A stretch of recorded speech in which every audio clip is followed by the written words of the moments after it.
Good morning, everybody. Happy Monday. Happy Martin Luther King Day.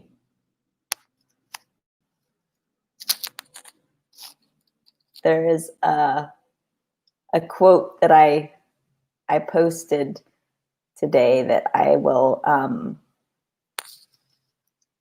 read to start off for everybody today, this morning. I think it's appropriate, especially on Martin Luther King Day. It's his quote. And so let's see what Martin Luther King said. I refuse to accept the view that mankind is so tragically bound to the starless midnight of racism and war that the bright daybreak of peace and brotherhood can never become a reality.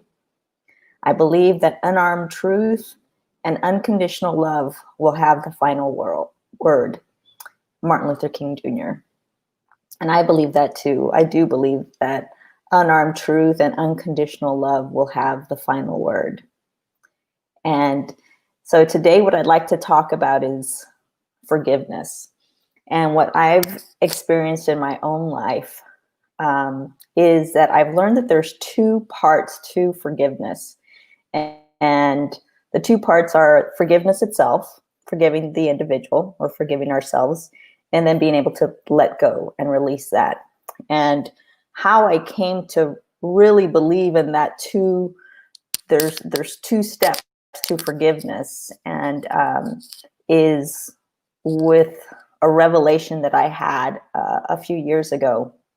So in 2005, I went through a really traumatic divorce, and I had been married for 14 years, together for 17, and just out of the blue, 3 months later, after I'm told that they want out, I find myself living a very different single life than I had imagined. And it was awful. It was very traumatic. And I had forgiven him. I know that I had forgiven him, but fast forward to about 2015, the end of 2015, I found myself still single and having a really boohoo moment in December of that year, because it was the holidays. I was feeling, lonely. I hadn't found another partner. I hadn't found love again. And I was asking God why. And one thing I've learned when I ask God why, it's to expect an answer. You have to have the courage to be able to hear what God has to say when you ask him why. And so that night I was asking, why am I still alone? What is it that I need to get rid of that I haven't gotten rid of? Or what is it that I need to learn that's possibly stopping me from finding love again? And right away I heard, let go. And I was like, let go. But I've already let go of so many things. What exactly do I need to let go of? And again, right on cue, let go of needing an apology from my ex-husband. And I literally just sat with it for a moment. And then I just began to cry, because although I had forgiven him, I hadn't let go of wanting an apology because of the horrible way that he had treated me, or that I felt like he had treated me. And so I just bawled like a baby, and I really just let go of needing that apology. And I asked God to help me do that. And I can tell you that it was one of those sacred moments where I did feel lifted. I felt freer after praying, after, asking for forgiveness for not being able to let go of that for so many years. I mean, here I was divorced at the end of 2005, December of 2005. And here I was 10 years later in 2015, letting go of needing an apology, and where I know that I had forgiven him, but I hadn't let go. And so fast forward, I'm feeling better after that. I feel freer. And January rolls around of 2016. From January to April, March or April of the following year of 2016, I start to get these random calls and messages from my exes apologizing, like ex-boyfriends from high school that were now apologizing for the ways that they had treated me. They were compelled to write to me. They were compelled to just apologize for what they had said, what they hadn't said, what they had done, or what they hadn't done. I mean, I was going to my friends, and saying, this is so bizarre. I haven't heard from this guy in, 17 years or whatever, 20 years, however long it had been. And here they were apologizing. And, I just found it really odd. And so, January through April, that's happening. In May, I decide to go to Dubai. A friend of mine invites me to go to Dubai to spend some time with her there, because she's been working and living there for several months. And so it'll be the last time that I can visit her there. And so I decide to go, and I get there. My plan is to stay for 2 weeks. And the first week that I'm there is really getting to see Dubai, for the first 5 days or so. And I'm thinking the whole time I'm there, because if you've ever been to Dubai, you realize very quickly that it's basically a Las Vegas on steroids, lights, cameras, action, the whole bit. It's very materialistic, and it's not somewhere where I would choose to be. And so I started asking God, God, why am I here? Why did you bring me here? And so anyway, my friend and I decide that we're going to get away from Dubai for a long weekend and go to the Maldives. And so we hop on a plane, head out to the Maldives, middle of the Indian Ocean. Nowhere, if you've never been there, it's gorgeous, stunning, but it's also was one of the few places that I found myself, kind of scared, because you are in the middle of nowhere, in the middle of the Indian Ocean, little bitty island, just you. And it gets kind of eerie to think that, one big tsunami can wipe you out like that. Okay, anyway, I digress, ADD. So come back. We get to our overwater bungalow. First thing I do is check the Wi-Fi, check to see how it's working, open up my laptop. There's an email, top of the list, and you'll never guess who the email is from. Or maybe you will. It's from my ex-husband apologizing for the way that he treated me. And I can vividly remember, and my friend Angie can attest to this, the shock that I had on my face, but also just like there was no animosity. Like I didn't have any anger. I didn't really feel anything. I was just like astonished that I was receiving the apology that I had already let go of. And it gets better. Mind you, I'm halfway around the world, in Dubai and the Maldives, and I get this email. And I hadn't heard from him in over 10 years, probably 10 years. And so I emailed him back, and I said, thank you for the apology. I forgave you a long time ago, but I appreciate the apology. Said, ironically, and he also wanted to have coffee and to talk about things, because he was going through some stuff and wanted to share. And so I said, I'd love to have that cup of coffee, but right now I'm in the middle of the Maldives and getting ready to go to Dubai, back to Dubai.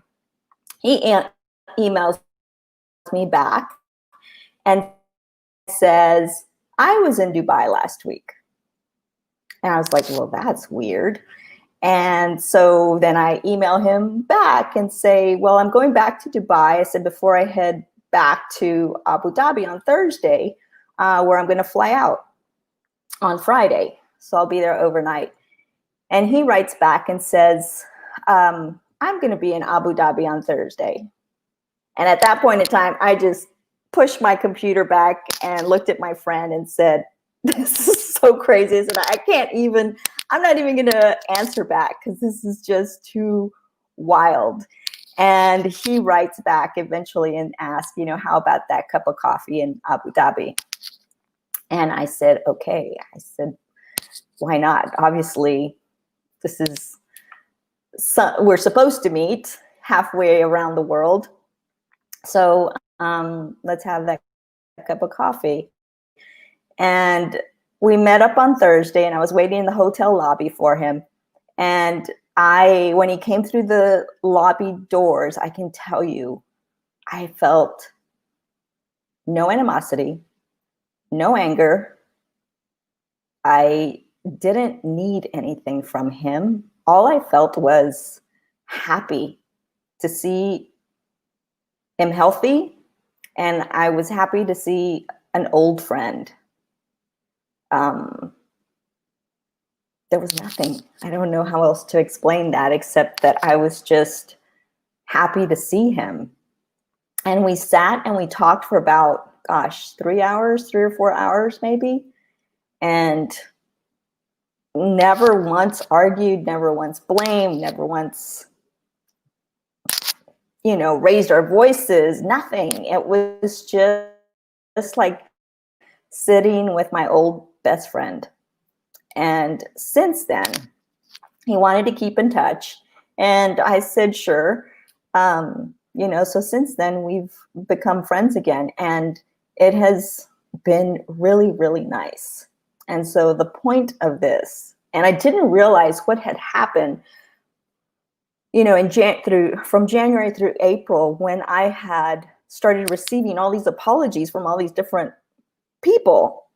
Well, in December, when God revealed to me that I needed to let go of needing or wanting that apology from my ex-husband, and I literally laid out my heart and cried my heart out and asked God to help me and to take it from me, He literally took everything.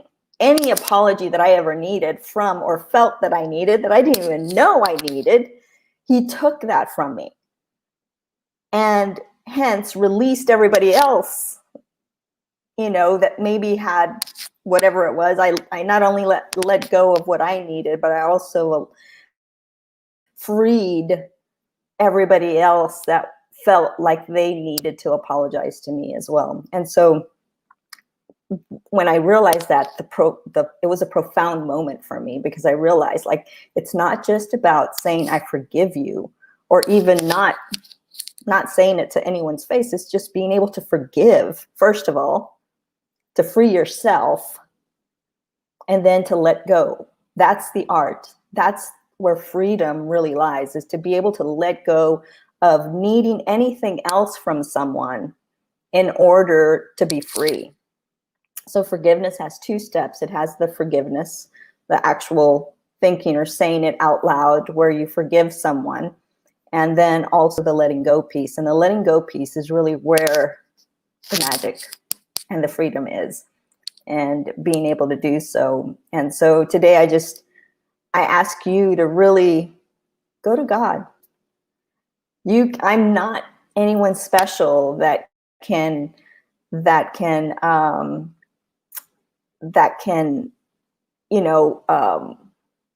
talk to God, is the only one that can talk to God or have these conversations with God. You can too.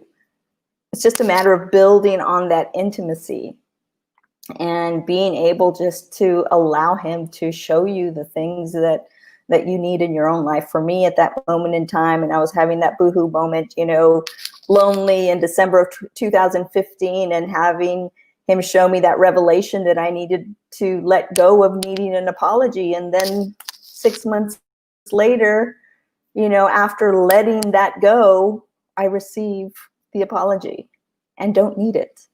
It was just, I was grateful for that encounter. I was grateful for that moment. And both my ex-husband and I, realized that both of us needed it. and that it was a divine moment for the both of us, very healing moment for the both of us. And so I just ask you to go to the divine, go to God, go to spirit to find out what it is, or if you have any unforgiveness, or if you have to let go of something. You know, maybe you've forgiven somebody, but you haven't let go of needing that apology or needing for them to say something to make it feel better for you. So I just ask you to go to that in meditation and prayer this week and really think about that. And I hope that, well, I know that God will reveal whatever it is that needs to be revealed to you in your life so that you can be free of it. Next week, I'm going to talk about forgiving ourselves and what that looks like, what that feels like, and the divine encounter that I had when I had to forgive myself and didn't know how. So I love you all. I hope this message has encouraged you and uplifted you this Monday. And again, please, if you just go to God in meditation and prayer and really think about what it is that or just ask, what is it that I need to forgive or let go of this week that would help me to continue to learn and grow and build myself up, and also to enlarge my heart and my compassion and kindness for myself and for others. So I hope you've enjoyed the message. I love you, and I'll see you next week.